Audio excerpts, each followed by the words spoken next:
Sunday, September 3rd, 22nd Sunday in Ordinary Time, Day of Girl Child. Focus. What will it profit a man if he gains the whole world and forfeits his soul?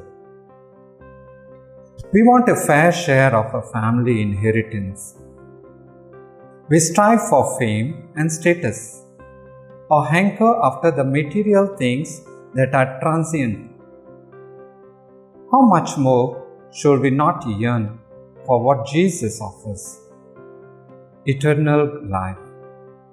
In the Gospel, Jesus chides Peter, "You are not setting your mind on the things of God, but on the things of man." Following Jesus implies denying oneself and taking up one's cross.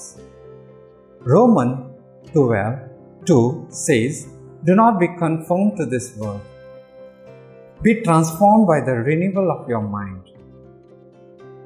What I am attached to hold on to the one who gives me eternal life. What must I do?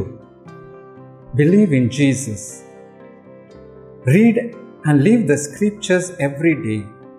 Spend time in prayer and seek to do His will at all times. And then give the good news to others.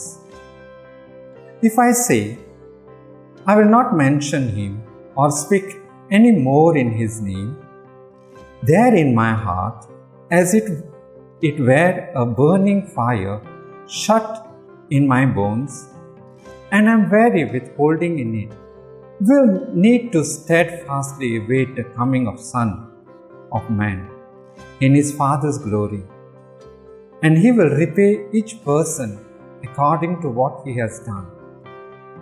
Fruits. I will seek the grace not to be bewitched by the world, but remember my eternal goal.